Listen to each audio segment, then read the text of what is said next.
여러분들에게 이 세상에서 가장 유명한 성경 구절이 어디입니까? 라고 여러분들에게 묻는다면 아마 여러분들은 오늘 읽었던 요한복음 3장 16절 요것을 아마 대답으로 하실 가능성이 굉장히 높습니다. 요한복음 3장 16절 너무나도 우리에게 익숙한 말씀이고 또 이 16절을 따서 찬양을 만들어서 찬양을 부르기도 하고 또 믿지 않는 사람조차도 이 말씀을 알 정도로 우리에게는 너무나도 친숙한 말씀입니다. 그런데 요한복음 3장 16절의 이 유명한 말씀이 예수님과 니고데모의 대화 가운데 등장하는 말씀이라는 것을 아는 사람은 많지 않아요. 요한복음 3장 16절을 제대로 이해하려면 이 3장 16절의 말씀이 예수님이 니고데모에게 거듭남을 설명하기 위해서 설명하는 가운데 등장하는 말씀이라는 것, 요것을 이해하고 3장 16절을 봐야만 이 3장 16절의 의미를 제대로 알 수 있다라는 것입니다. 자, 그래서 오늘은 이 요한복음 3장 16절의 말씀을 깊이 좀 볼 건데 철저하게 니고데모의 대화 가운데 등장하는 말씀이다라는 전제를 가지고 이 말씀을 볼 거예요. 그런데 오늘 제가 3장 16절에서 집중하려고 하는 단어가 딱 하나입니다. 뭐냐면 이처럼. 하나님이 세상을 이처럼 사랑하사 할 때 이처럼의 의미가 무엇인지를 말씀을 통해서 보고자 합니다. 여러분들 오늘 니고데모는 어떤 사람입니까? 유대인의 선생이에요. 유대인의 지도자예요. 그런데 예수님이 니고데모에게 아무리 중생에 대한 거듭남에 대한 설명을 하는데 이 사람이 어떻습니까? 이해를 못합니다. 엉뚱한 대답을 합니다. 그래서 예수님이 추가적인 설명을 하세요. 니고데모를 이해시키기 위해서 거듭남이 무엇인지를 이해시키기 위해서 추가적인 설명을 하는데 그 추가적인 설명이 어디에 등장하냐면 오늘 본문 14절과 15절에 등장합니다. 여러분들 14절의 말씀 한번 같이 읽어볼게요. 시작. 모세가 광야에서 뱀을 든 것 같이 인자도 들려야 하리니. 15절도 읽어보겠습니다. 이는 그를 믿는 자마다 영생을 얻게 하려 하심이니라. 지금 니고데모가 못 알아듣거든요. 거듭남에 대한 말씀을 주시고 있는데 못 알아들어요. 유대인의 선생인데, 유대인의 지도자인데, 구약을 너무나도 잘 아는 사람인데도 불구하고 예수님의 말씀을 못 알아들어요. 그래서 예수님이 지금 설명을 주시는데 모세가 광야에서 뱀을 든 것 같이, 여러분들 이 장면이 무엇인지 여러분 아실 거예요. 이 장면의 배경은 민수기 21장 4절에서 9절의 말씀입니다. 자, 한번 민수기 21장 4절에서 9절에서 어떤 일이 벌어지는지를 같이 한번 읽어보도록 하겠습니다. 시작. 백성이 호르산에서 출발하여 홍해 길을 따라 에돔 땅을 우회하려 하였다가 길로 말미암아 백성의 마음이 상하니라. 자, 지금 이스라엘 백성들이요 광야를 통과하고 있어요. 그런데 에돔 땅을 우회하고 있습니다. 왜 에돔 땅을 우회하고 있냐면 에돔은 어떤 누구의 후손입니까? 야곱의 형 에서의 후손입니다. 그러니까 야곱의 형 에서의 후손 그들과의 전쟁을 피하기 위해서 지금 에돔 땅을 우회하고 있어요. 그런데 문제는 우회하는 이 길이 험한 거예요. 그래서 백성들의 마음이 지금 상했습니다. 아, 우리가 쉬운 길 놔두고 왜 지금 이렇게 어려운 길을 가고 있지?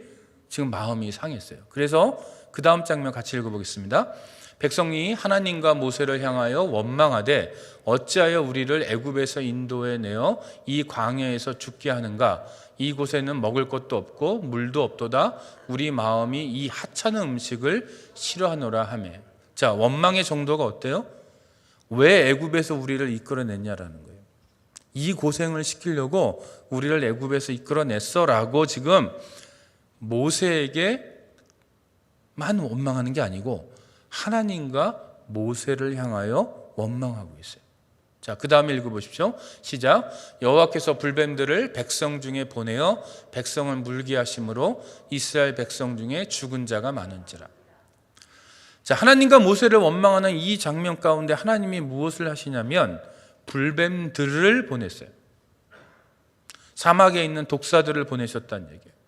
왜 불뱀이라고 얘기하냐면 이 독사에게 물리면 몸이 타들어가는 고통을 겪으면서 죽기 때문에 불뱀이라고 불렀어요. 그리고 많은 숫자의 사람들이 죽었어요. 자, 여러분들 한번 상상을 해보세요. 광야를 통과하고 있는데 마음이 상했어요. 하나님과 모세에게 원망해요. 근데 하나님이 갑자기 이들에게 독사 떼를 보내신 거예요. 한두 마리를 보내신 게 아니에요. 엄청난 숙제의 독사를 보내서 지금 백성들을 물게 하시는 거예요. 사람들이 죽어가고 있어요. 독사에 물려서 죽어가고 있어요. 몸이 타들어가는 고통을 느끼면서 죽어가고 있어요. 자, 그럼 백성들이 어떻게 돼요? 자, 보십시오. 같이 읽어볼게요. 백성이 모세에게 이르러 말하되 우리가 여호와와 당신을 향하여 원망함으로 범죄하였사오니 여호와께서 기도하여 이 뱀들을 우리에게서 떠나게 하소서. 모세가 백성을 위하여 기도하며. 지금 백성들이 뭐 하고 있어요? 잘못했다고 하고 있어요. 그 다음에 원하는 게 뭐예요? 모세에게 원하는 게 뭐를 하나님께 기도하라고요? 불뱀들이 떠나가도록 기도해달라는 거예요. 자, 백성들이 모세에게 원하는 건 뭐예요? 하나님에게 원하는 건 뭐예요? 이 불뱀들이 이스라엘 진영에서 떠나는 거예요. 자, 그런데 백성들이 원하는 건 뱀들이 떠나는 건데 하나님의 반응은 굉장히 달라요. 자, 보십시오. 같이 읽겠습니다. 여호와께서 모세에게 이르시되 불뱀을 만들어 장대 위에 매달아라. 물린 자마다 그것을 보면 살리라. 백성들이 원하는 건 뱀이 떠나는 거예요. 근데 하나님은 뭘 하고 계시냐면 뱀에게 물려서 죽어갔고 많은 사람이 죽었고 죽어가고 있는 상황에서 뭘 만들려고 하냐면 불뱀을 만들어서 장대 위에 매달라고 하십니다. 이상한 말씀이죠. 지금 뱀 때문에 힘든데 뱀이라면 지긋지긋한데 그 뱀의 형상을 만들어서 장대에 매달아 심지어 그것을 봐야 산대요. 지금 뱀 때문에 트라우마가 있는데 미치겠는데 뱀 때문에 미치겠는데 그 뱀을 봐야 산다라고 얘기하시는 거예요. 그래서 여기 보면 모세가 놋뱀을 만들어 장대 위에 다니 뱀에게 물린 자가 놋뱀을 쳐다본즉 모두 살더라. 자, 여러분들 백성이 원하는 건 뱀이 물러가는 건데 하나님은 뭐라고 얘기하시냐면 오히려 뱀의 형상을 만들어서 장대 위에 달아. 그리고 그 뱀을 쳐다보면 뱀에 물려서 죽어가던 사람들이 살아날 거야 라고 말씀하고 계세요. 이상한 말씀입니다. 조금 전까지 뱀은요 이스라엘 백성들을 죽이던 뱀이에요. 지금도 죽고 있어요. 사람들이. 뱀은 죽이는 존재였어요. 그런데 하나님은 이 죽이는 존재인 이 뱀을 어떤 존재로 바꾸시냐면 살리는 존재로 바꾸고 계세요. 죽이는 뱀에서 살리는 뱀으로 바꾸셨다라는 거예요. 여러분들 왜 하필 뱀일까?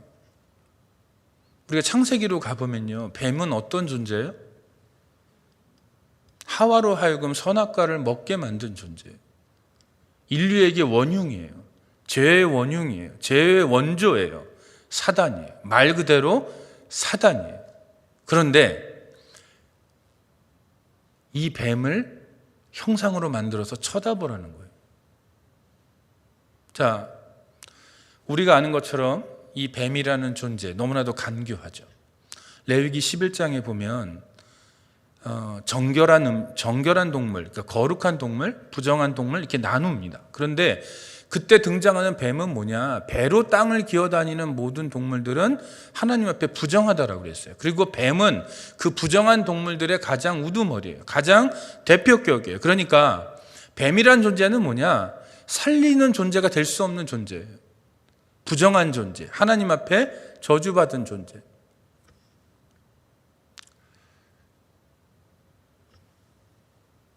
이 말씀, 뱀들을 떠나게 해주세요. 그러나 하나님은 그렇게 뱀을 떠나게 하시는 걸로 이들을 치료하시는 것이 아니고 오히려 뱀의 형상을 만들어서 장대에 매달아서 살게 하시는 방법으로 이스라엘 백성들을 지금 살려내고 계세요. 그 뱀을 쳐다보면 살 거야. 자, 그런데 여러분,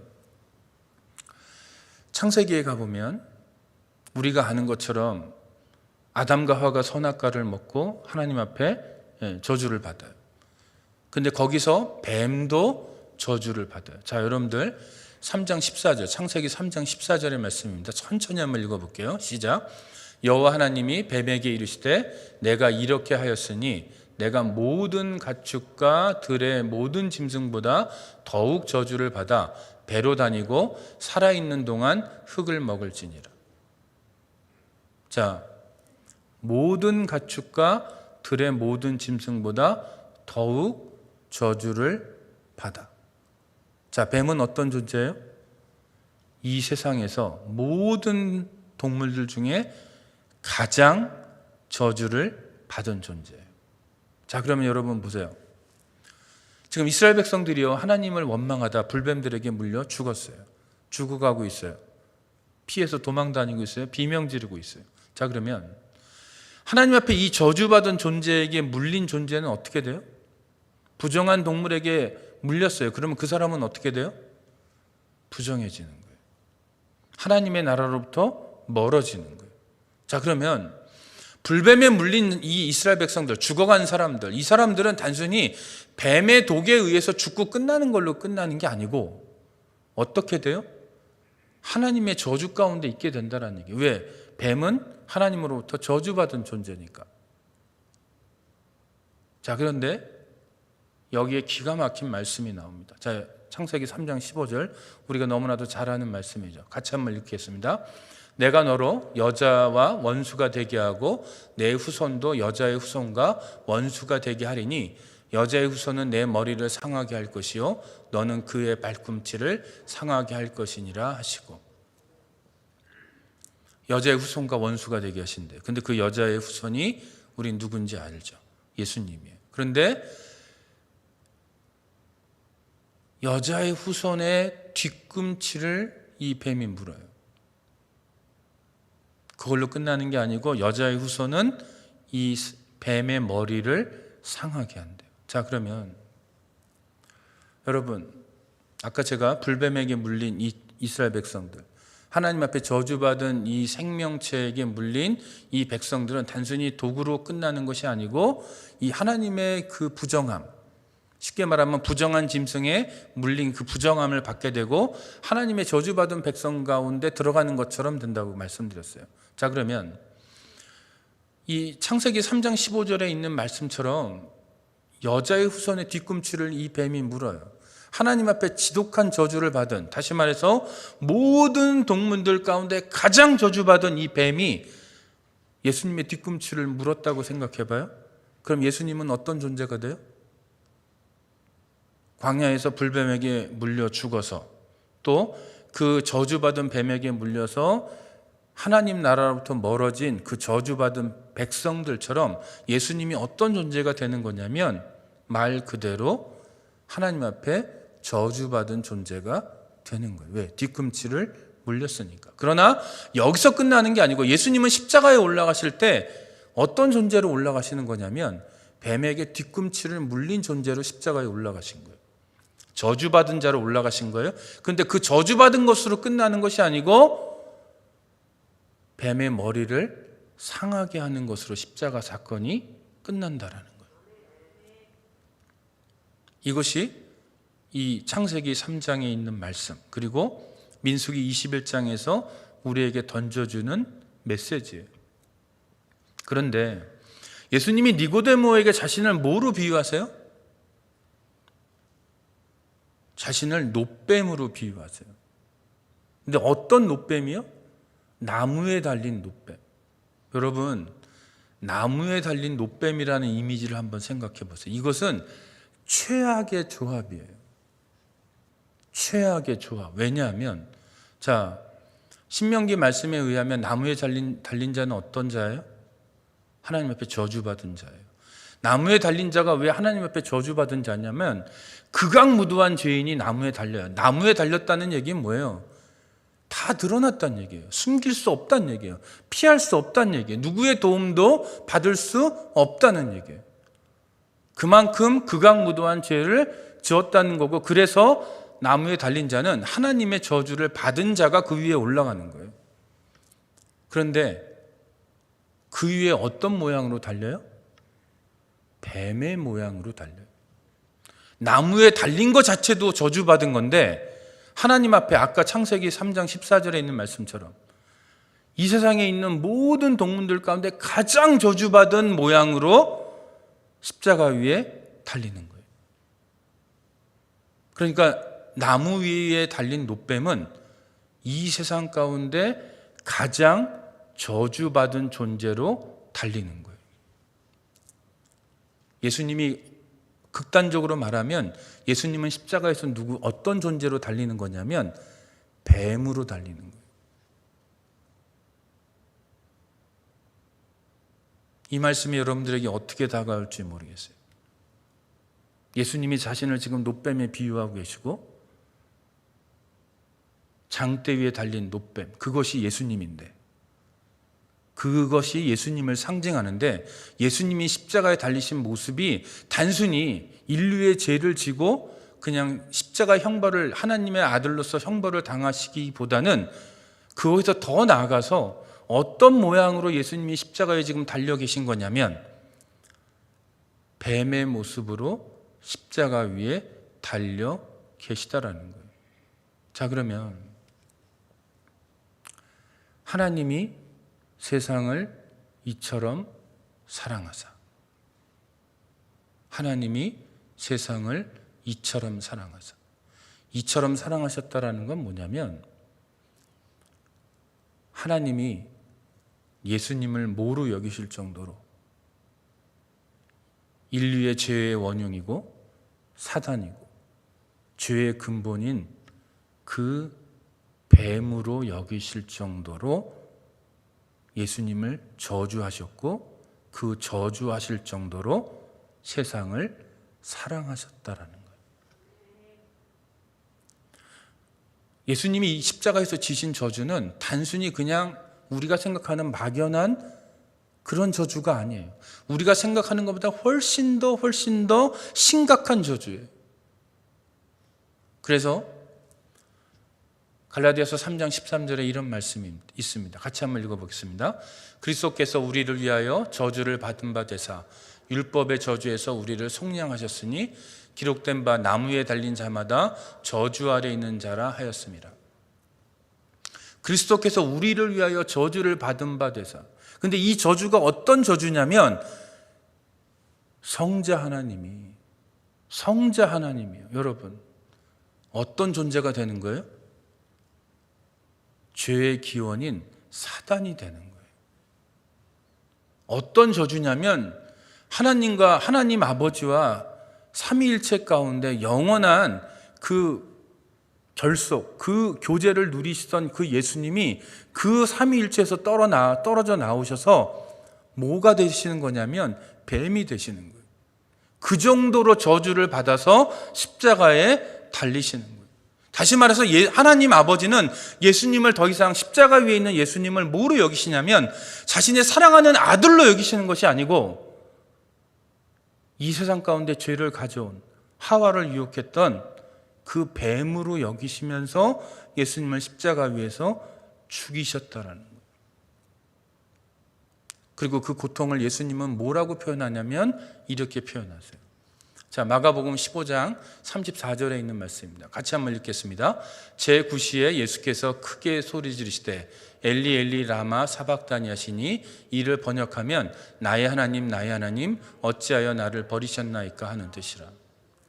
예수님이 십자가에서 누리신 것이 아니라 당하신 고통이 뭐냐면 단순히 육체적 고통이 아니라는 거예요. 그러면 예수님에게 있어서 가장 큰 고통은 뭐냐면 삼위일체 가운데 하나님과 연합하여 있던 그분이 사단이 돼서 사단 취급을 받으시면서 뱀 취급을 받으시면서 더 이상 하나님 아버지로부터 하나님 아버지와 연결되지 못하고 하나님 아버지로부터 단절되고 소외되는 그 고통을 십자가에서 느끼신 거예요. 그 십자가의 고통을 당하신 거예요. 그게 바로 엘리 엘리 라마 사박다니의 의미인 거예요. 하나님으로부터 버림받는 고통. 예수님에게 육체의 고통이 커요. 그게 무진장 커요. 어려워요. 그러나 더 큰 고통은 뭐예요? 철저하게 하나님으로부터 외면받는 고통이에요. 철저하게 하나님으로부터 소외되는 고통이에요. 그런데 그 저주가 어느 정도의 저주냐면 하나님 아버지의 그 사랑받는 아들이 사단 취급을 받고 뱀 취급을 받고 하나님의 원수 취급을 받는 그 저주, 그 저주를 지고 십자가에 지금 달려있다라는 거예요. 그러니까 하나님이 세상을 이처럼 사랑하신다라는 건 뭐냐면 하나님이 예수님을 뱀 취급할 정도로 사랑하셨다는 얘기예요. 하나님이 예수님을 사단 취급할 정도로 사랑하셨다는 얘기예요. 하나님이 그토록 사랑하셨던 예수님을 버리셔서 원수 취급할 정도로 사랑하셨다는 뜻이에요. 여러분들 이게 이해가 가세요? 우리를 사랑하시기 위해서 제가 오늘 운전을 하고 오면서 이게 뭘까 도대체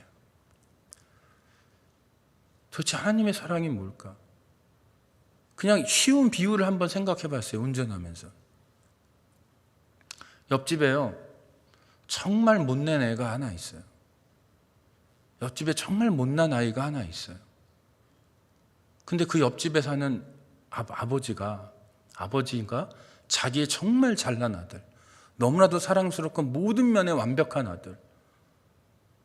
근데 옆집에 있는 이 못난 아이를 사랑하기 위해서 내 집에 있는 이 완벽한 아들을 너는 내 아들이 아니야 라고 내치는 거예요. 그리고 그 아들, 옆에 있는 그 못난 아이를 사랑하겠다고. 그래서 이 아들에게 있는 모든 것들을 옆집에 있는 그 못난 아들에게 주겠다라는 거예요. 그리고 나는 그 못난 아이의 아버지가 되겠다라는 거예요. 여러분들 이게 상상이 됩니까? 그럼 이때까지 아버지의 사랑을 받던 그 완벽한 아들이 겪었을 그 배신감, 그 소외감, 엄청난 거죠. 그냥 어거지로 비유하면 이런 것 같아요. 제가 느끼기에는 하나님이 그토록 삼위일체에 연합하여서 영원토록 사랑하셨던 그 성자 하나님을 우리를 사랑하시기 위해서, 세상을 사랑하시기 위해서. 근데 이 세상이라는 단어가 코스모스라는 단어예요. 어떤 세상이냐면 죄악으로 가득 찬 세상이에요. 하나님을 싫어하는 세상이에요. 하나님을 반대하는 세상이에요. 하나님을 반대하는 이 세상을, 이 코스모스를 사랑하기 위해서 자신의 아들을, 그토록 사랑하는 완벽한 아들을 사단 취급하고 뱀 취급해서 그 모든, 그 코스모스가 당해야 될 그 모든 저주를 자신의 아들에게 다 지우시는 거예요. 그것이 바로 하나님의 사랑이라는 거예요. 하나님이 세상을 이처럼 사랑하사, 하나님이 여러분들을 이처럼 사랑하사, 하나님이 저를 이처럼 사랑하사. 내일이 성탄주일이고 다음 주 토요일이면 성탄절입니다. 요한복음 3장 16절은 결코 낭만적인 말씀이 아닙니다. 이처럼이라는 단어 속에 들어있는 예수님이 당했던 그 저주, 그리고 예수님, 그 성자 예수님을 저주할 수밖에 없었던 하나님의 그 처절한 고통이 들어가 있는 단어예요. 성탄절은 그래서 낭만적인 날이 아니에요, 사실은. 우리를 사랑하시기 위해서 성자 예수님이, 그 고귀한 분이 뱀이 될 수밖에 없고 사단이 될 수밖에 없고, 그 완벽한 고귀한 아들을 뱀 취급할 수밖에 없고 사단 취급할 수밖에 없는 하나님의 처절한 사랑이 들어가 있는 것이 바로 성탄절이고, 우리가 너무나도 익히 알고 있는 요한복음 3장 16절의 의미라는 거예요. 하나님이 세상을 이처럼 사랑하사. 근데 이 말씀을 누구에게 하고 있냐면 유대인인 니고데모에게 하고 계세요. 이게 거듭남의 비밀이라는 거예요. 그런데 여러분, 하나님이 세상을 이처럼 사랑하사, 이 말씀은 니고데모에게 하신다라는 것을 우리가 의미 있게 봐야 돼요. 만약에 유대인들에게 이 3장 16절을 주면요, 유대인들은 이렇게 말할 거예요. 하나님이 유대인들을 이처럼 사랑하사. 유대인들은 이렇게 받을 거라고요. 그런데 예수님이 니고데모에게, 유대인인 니고데모에게 이렇게 말씀하시지 않았어요. 하나님이 세상을 이처럼 사랑하사. 여러분들, 아까 제가 이 세상이라는 단어가 코스모스라고 그랬어요. 죄악으로 가득한 세상이에요. 여러분들, 유대인들에게 세상은 뭐냐면 멸망의 대상이에요. 자기들만 구원받고, 왜? 자기들은 선택받았으니까, 선민이니까 자기들만 구원받고, 이 코스모스라는 공간은 하나님의 저주 가운데 멸망받아야 될 대상이에요. 그런데 이런 생각을 하고 있는 니고데모에게 하나님이 유대인들을 사랑하사 이렇게 말씀하시지 않고 하나님이 세상을 이처럼 사랑하사, 하나님의 사랑을 유대인들에게 제안하고 있는 그 편협한 그들의 관점을 어떻게 하십니까? 완전히 무너뜨리시는 거예요. 하나님이 세상을 이처럼 사랑하사. 유대인들에게는요, 세상이라는 것은 당연히 멸망할 것이고, 그들이 고통당하는, 이 세상 가운데 고통당하는 이유는 율법을 지키고 있기 때문에 자기들이 고통을 당한다고 생각을 했어요. 그러면 여러분, 율법을 지키고 있기 때문에, 다시 말해서 하나님의 뜻대로 자신들이 살고 있기 때문에 이 세상에서 고통당하고 있다라고 생각하는 그들은 뭐라고 고대하냐면 주 예수여 어서 오십소서. 왜요? 이 땅에 오실 예수님은 그럼 어떤 예수님이어야 돼요? 어떤 메시아여야 돼요? 심판의 메시아여야 돼요. 누구를 심판해요? 자기만 쏙 빼놓고 이 세상을 심판해야 돼요. 그게 바로 유대인의 메시아 관이었어요. 그런데 지금 예수님은 뭐라고 하냐면 영생을 얻게 하신다라고 말씀하세요. 영생이 뭐예요, 여러분? 영원히 사는 게 영생이에요? 물론 그것도 들어가요. 그러나 영생의 진짜 의미는 뭐냐면 그리스도와 함께 있는 것을 뜻하는 거예요. 이 땅에서도 우리는 얼마든지 영생을 누릴 수 있어요. 그런데 우리가 이 땅에서 누리는 영생은 뭐예요? 천국에서 누리는 영생의 그림자일 뿐이에요. 니고데모에게 하실 말씀이 뭐냐? 내가 이 땅을 심판하러 온 것이 아니야. 그게 오늘 본문 17절과 18절의 말씀이에요. 메시아가 온 거는 이 세상을 심판하려 온 것이 아니고 구원하려 왔다. 그들이 갖고 있는 메시아관을 완전히 무너뜨려 버리는 거예요. 여러분, 예수님이 이 땅에 왜 오셨어요? 뱀에게 뒤꿈치를 물리고 십자가 위에 올라가셔서 말 그대로 뱀의 저주를 받은 놋뱀, 뱀이 되시기 위해서 오신 거예요. 사단이 되기 위해서 오신 거예요. 우리를 위해서. 우리를 위해서. 그것이 우리에게 평안을 가져오고 구원을 가져와요. 우리를 멸망시키기 위해서 그것을 하신 것이 아니고 우리를 구원하시기 위해서 그렇게 하셨더라는 거예요. 우리가 고난을 당하면 우리는 어떤 생각을 하냐면 하나님이 나를 파괴시키기 위해서 우리에게 고난을 주신다고 생각해요. 아니에요. 우리의 고난마저도 우리의 구원을 위한 거예요. 우리가 어려운 환경에 들어가도 그 어려운 환경은 뭐예요? 우리의 구원을 위한 거예요. 이것이 기본이에요. 이게 기본 전제예요. 하나님의 기본 전제라는 거예요.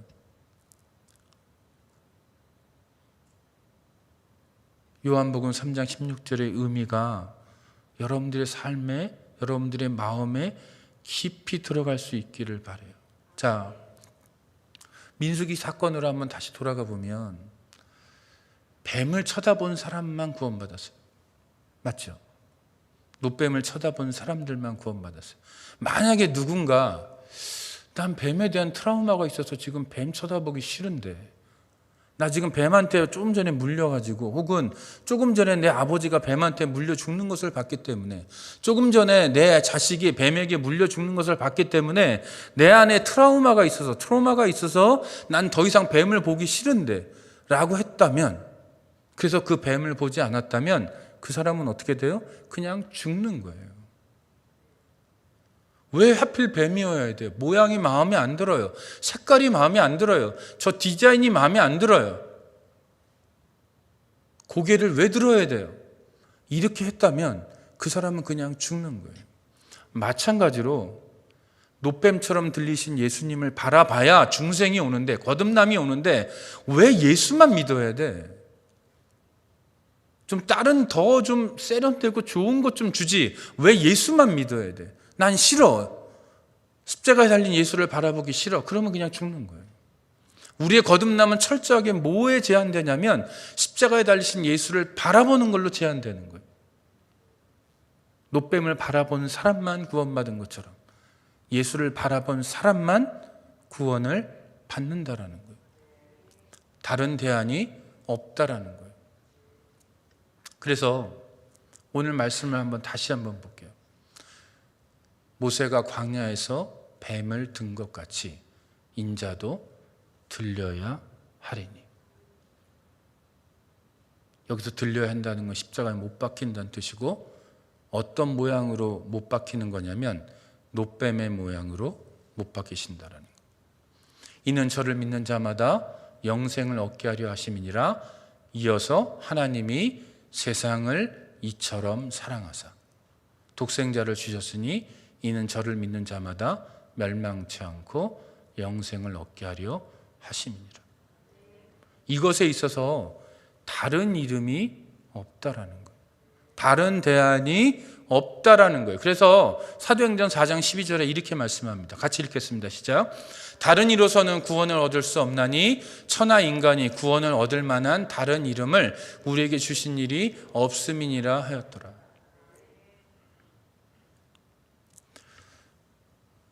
예수님은 유일한 구원자이시고 우리가 바라봐야 될 유일한 노뱀이에요. 그분을 바라보지 않으면 우리는 끝이에요. 그분을 바라볼 때 내가 독사, 불뱀에 물려서 죽어가고 있는 존재라는 것을 깨닫게 돼요. 내가 그분을 바라볼 때 저분이 진짜 메시아고 내가 저분의 구원이 필요한 죄인이라는 것을 깨닫게 돼요. 그분을 바라볼 때 내 힘으로 구원받을 수 없다는 것을 깨닫게 돼요. 그리고 하나님이 세상을 이처럼, 예수님을 저렇게까지 철저하게 저주하실 정도로 이처럼 사랑하신다는 것을 깨닫게 돼요. 그리고 그 십자가가 그냥 거기서 끝나는 것이 아니고 뱀의 머리를 상하게 했다라는 거예요. 여러분, 사단이 여러분들을 방해할 수 있어요. 그러나 제한되어 있어요. 왜요? 머리가 상했기 때문에. 딱 거기까지예요. 겁낼 필요가 없다는 얘기예요. 머리가 상한 뱀이 우리를 어찌할 수 없다는 얘기예요. 하나님이 예수의 그 십자가의 능력으로 그 뱀의 머리를 치셨기 때문에 더 이상 우리에게 어떻게 할 수 없다라는 거, 방해는 받을 수 있지만 더 이상 어떻게 할 수 없다라는 것을 우리가 믿고 담대하게 나가면 돼요. 사단을 두려워할 필요가 없다라는 거예요. 성탄주의를 맞이하면서 또 성탄절이 다가오는 이 시점에서 우리가 요한복음 3장 16절 하나님이 세상을 이처럼 사랑하사 독생자를 주셨다라는 이 의미를 우리가 마음속으로 다시 한번 생각하면서 하나님이 예수님을 저렇게 저주할 정도로 나를, 우리를, 이 세상을 사랑하시는구나. 이것을 한번 다시 마음속에 새겨볼 수 있는 그런 의미 있는 성탄절이 되시기 바랍니다. 기도하겠습니다. 이 시간 여러분 각자 한번 잠깐 묵상하는 기도를 좀 드리겠습니다.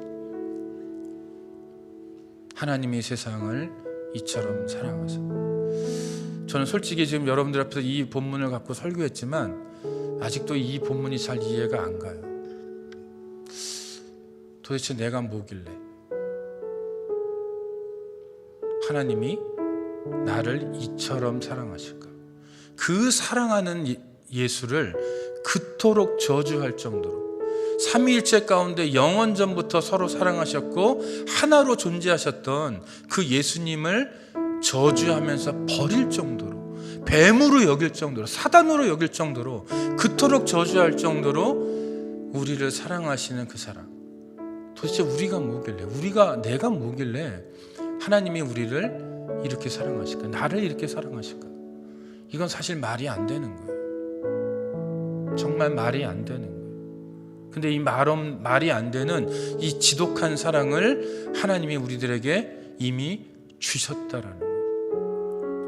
그리고 지금도 주고 계시고 앞으로도 여러분들을 끝까지 이 사랑으로 사랑하실 거라는 거예요. 이것을 마음속으로 깊이 묵상하는 기도를 드리도록 하겠습니다.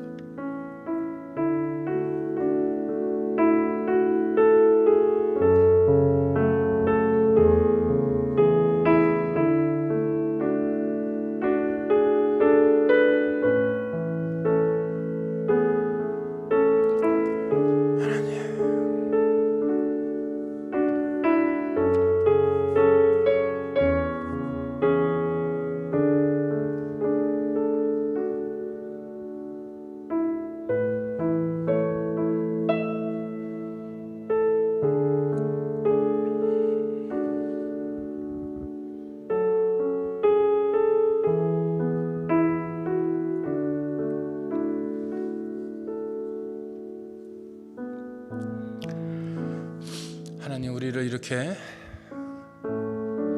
지독한 사랑으로 사랑해 주셔서 감사합니다.